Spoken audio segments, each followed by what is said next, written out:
ዝም ብለክ ሳመኝ እንዴ ሰን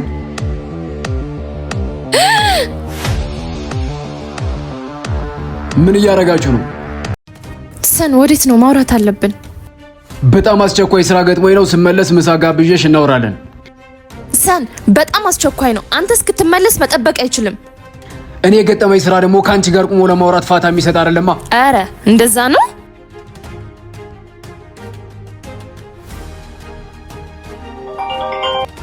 ሄሎ፣ የት ነክ? ሰፈር ነኝ። እሺ መጣሁ። እሺ መጣሽ?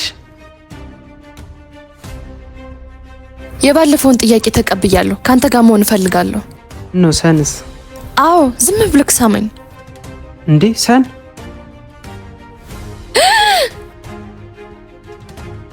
ምን እያረጋችሁ ነው? ምን አገባክ? ካንተ ጋር እንደሆን ተለያይተናል። ስመለስ እናወራለን እንጂ እንኳን መጣላ ተጨቃጭቀናል እንዴ? ጊዜ የማይሰጠኝ ወንድ አልፈልግም። ባናት ይተከል። እሺ ሚስት ያልሆነች ሴት ካንተ ውጭ ብዙ አማራጭ አላት የምለው ለዚህ ነው። ምርጫ ያለው ሰው ደግሞ አይታገስም፣ አይጠብቅም፣ አይረዳም። የወንድ ልጅ ኪስ የምታጥብ ብቻ አይደለችም። የወንድ ልጅ ጊዜ የምታቃጥል ሴትም ደም እንባ ታልቅስ።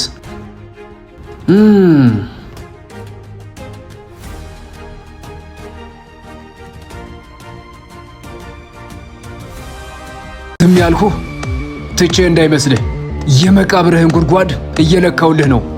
እባክህ ሁለተኛ እድል ስጠኝ። ካንተ ጋር መስራት እፈልጋለሁ። አስፈራርቶኝ ነው፣ ሁን ብዬ አይደለም። ሁለተኛ እድል የሚሰጠው ፈጣሪ ለሰው ልጆች ነው እንጂ የሰው ልጆች ለሰው ልጆች አይደለም። ነገሩን ጨርሻለሁ። ያቺ ልጅ አሁንም ብቻችን ላይ ነች። ግን ለምን እንደዚህ ታደርጋለህ? ትወዳት አልነበር እንዴ? ፍቅር ለደካሞች የሚሰጥ ማደንዘዣ መርፌ ነው። እኔ ደግሞ ህመም እወዳለሁ። እጅህ ለምንድን ነው የሚንቀጠቀጠው? ወይስ ውሃው ከብዶ ነው? አይ እንደዛ አይደለም፣ ዝም ብዬ ነው። ከሸጥከኝ አንተ የሸጥከኝ ለብር ብለህ ሳይሆን ሚስተር ሰን መሆን ስላቃተህ ነው።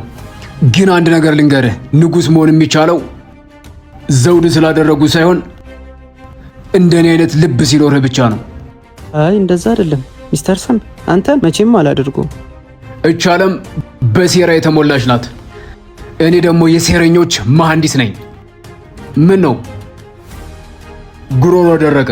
ምግብ አልበላህም እንዴ? ወይስ ያዝከው ሚስጥር ሆድን አሳም ሆኖ? ሚስተር ሰን ታውቃለህ፣ ካንተ ጋር ለ5 ዓመት ሰርቻለሁ። ታማኝ ነኝ። ግን ልጅቷን ብትዋት ምን ችግር አለ? አንበሳ ለአደን ሲወጣ እች ሚዳቋስ ለጋናት ብሎ አይራራላትም። ምክንያቱም ለአንበሳ ወይም አደን ለወጣ ሰው ርኅራኄ ማለት ሞቱ ነው። አንተ ደግሞ አዳኝ እንጂ ታዳኝ አይደለህም። ስለዚህ ነገር ልታብራራልኝ ትችላለህ? አብራራልህ እችላለሁ። በገንዘብ አስፈራርቶኝ ነው። ዝም በል። ማብራሪያ ለሽንፈት የሚሰጥ ሰበብ ነው። እኔ ጋር ማብራሪያ አይሰራም። እኔ የምፈልገው ውጤት ብቻ ነው። እኔ ጋር ያለውን ኢነርጂ አልተረዳኸውም። ዝም ያልኩህ ትቼ እንዳይመስልህ። የመቃብርህን ጉድጓድ እየለካውልህ ነው። እባክህ ሁለተኛ እድል ስጠኝ። ካንተ ጋር መስራት እፈልጋለሁ። አስፈራርቶኝ ነው፣ ሁን ብዬ አይደለም። ሁለተኛ እድል የሚሰጠው ፈጣሪ ለሰው ልጆች ነው እንጂ የሰው ልጆች ለሰው ልጆች አይደለም። ምናልባት ይዛው የመጣችው ወንድ ስላልታየኝ ይሆን? ምን አባ ነው የምቀባጥረው? ጥርስን ነው ማድረግ ፈልግ። ተው ረፍረፍ። ጥሩ ትጮዋለህ፣ ግን እሴት እጅ ላይ ያለ የወንድ ልጅ ጩኸት አይሰማኝም። ሰን ወንድምሽ ነው? በዚህ ሳምንት ውስጥ ማታገባይ ከሆነ እሱን ነው ማገባው። ብዙ ህፃናቶችን አውቃለሁ። ያንቺ ህፃንነት ግን ከህፃንነት አልፎ ጮርቃ ሆነ። ሰን እየቀለድኩ አይደለም። ወይ አንተ ታገባኛለህ ወይ እሱ ያገባኛል። እንኳን በአንድ ሳምንት ውስጥ በ5 ዓመት ውስጥ አላገባሽም። ምክንያቱም እስከዛ ብታርጊ በፊዚካል ብቻ ነው የምታርጊው። እኔ የምልሽ ይሄ ሰውዬሽ ሞኝ ነው ወይስ እብድ ነው? ፊት ለፊት ወንድ አምጥተሽ ካላገባኸኝ ያገባኛል እያልሽው እሺ ነው የሚልሽ? ምናልባት ይዛው የመጣችው ወንድ ስላልታየኝ ይሆን? ምን አባ ነው የምቀባጥረው? ጥርስን ነው ማድረግ ፈልግ። ተው ረፍረፍ። ጥሩ ትጮዋለህ፣ ግን እሴት እጅ ላይ ያለ የወንድ ልጅ ጩኸት አይሰማኝም። እኔን ማጣት የሚገባክ የእሱ ሚስት የሆንኩ ቀን ነው። ለጊዜው የህፃናት ማደጉ አልጀመርኩም። አንቺ ከህይወቴ ከወጣች ደግሞ የጠዋት ጸሎቴ መልስ ነው ማለት ነው። መልካም የህፃንነት ጨዋታ። ያሟል እንዴ ሰውዬሽ?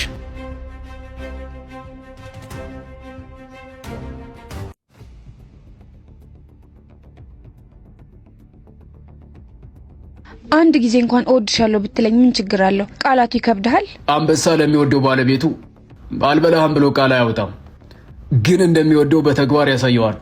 እወድሻለሁ የሚለው ቃል የደካሞች መሸሸያ ካባ ነው። አንተ ኮስታራ ነህ፣ እኔ ደግሞ ሴት ልጅ ነኝ። ቃላቶችን መስማት እፈልጋለሁ። ፍቅር በቃላቶች ካልተገለጸ ምን ትርጉም አለው? ስሚ፣ ቃላቶች አየር ናቸው፣ ይበናሉ። እኔም ማምነው በፍቅር ሳይሆን በመከባበር ነው። ክብር ካለ ፍቅር ተላላኪ ነው። እኔን እወድሃለሁ ከምትይኝ አከብርሃለሁ ብትይኝ ነው የምመርጠው። ምክንያቱም የሚያፈቅር ሰው ነው የሚከዳው እንጂ የሚያከብር ሰው አይደለም። ይሄ ፍቅር ሳይሆን የውል ኮንትራት ነው የሚመስለው። እኔን መውደድ ማለት በአውሎ ንፋስ ውስጥ ሆኖ ሰላምን እንደመፈለግ ነው። ሰላምሽ ደግሞ እኔ ላንቺ ከምነግርሽ ቃላቶች ውስጥ ሳይሆን እኔ ላንቺ ካለኝ ክብር ውስጥ ብቻ ነው ያለው። ፍቅር ብቻውን በቂ አይደለም፣ በቃላቶች መታገዝ አለበት። በቃላት የምትገዛ ሴት በቃላት ትከዳለች። በክብር የምታመን ሴት ግን ግዛቴን ትገዛለች። ለምን እንደዛ ይሆናል? እኔ እኮ ሰው ነኝ። ሙቀት እፈልጋለሁ፣ እንክብካቤ እፈልጋለሁ። የኔ ነሽ ብትለኝ ምን ችግር አለው? አንተ አልገባህም። ከአንተ የፍቅር ቃላቶችን ባለመስማቴ ዓለም ባዶ እየሆነችብኝ ነው። ተሳስተሻል። ክብር ያለ ፍቅር መሰረት የሌለው ቤት እንደማለት ነው። ንፋስ ሲመጣ ይፈርሳል። እኔም ዝም ስልሽ ለአንቺ ትልቅ ዋጋ እየሰጠውሽ እንደሆነ ወቂ። ምክንያቱም እኔም ማውራው ለሚሰሙኝ ሳይሆን ለሚገባቸው ነው። ክብር የሰዎች ልክ ነው። ፍቅር ደግሞ ለሚሰጡና ላላቸው ሰዎች ተላላኪና አሽከር ነው። ታከብረኛለህ? እሺ ሳመኝ።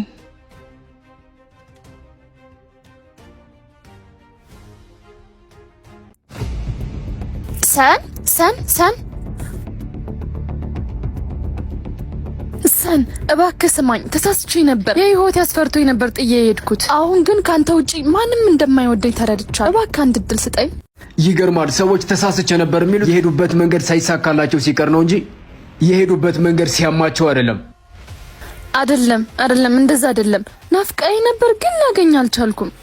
እየናፈኩሽ እኔ ሳልሆን እኔ የደረስኩበት ሰላም ነው። ያን ህይወታችንን አብረን እንገንባ ስልሽ አንቺ ግን የተሰራ ቤት ፍለጋ ሄድሽ። አሁን ያን የተሰራ ቤት ሲፈርስ አሁን ደግሞ እኔ የገነባሁት ማማ ላይ ለመንጠልጠል መጣሽ። እባክህ የድሮ ፍቅራችንን እናስብ። ፍቅራችንማ ያኔውኑ ሙቷል። አንቺ ነሽ ቀብሩ ላይ ያልተገኘሽው እንጂ። ድህነትን መሸሸት ይቻላል፣ የራስን ማንነት ግን መሸሸት አይቻልም። እኔን ጥለሽኝ ስትሄጂ እየገደልሽ ይመስሎች ነበር፣ ግን የገደልሽው ወደ እኔ የምትመጭበትን መንገድ ነው። እባክህ የለመንኩ ጥለኸኝ አትሂድ። ወደ መጣሽበት ህይወት ተመለሽ። እኔ ጋር ባዶ ቦታ የለም፣ ምክንያቱም ባዶ ቦታ ላይ እኔ በምፈልጋቸው ስኬቶች ስለሞላሁት። አንዳንድ ሰዎች እያሰብክላቸው እንደማታስብላቸው፣ እያገዝካቸው እንደምትጎዳቸው የሚያስቡ ሰዎች አሉ። እንደዚህ አይነት ሰዎች እንኳን ሰዎችን ራሳቸውን የማያምኑ ሰዎች ናቸው። ከእንደዚህ አይነት ሰዎች ምን ማድረግ እንዳለበት ታውቃለህ? ስማኝ አንበሳው፣ ወንድ ልጅ በወጣበት አይመለስም። በወጣበት እንዳትመለስ።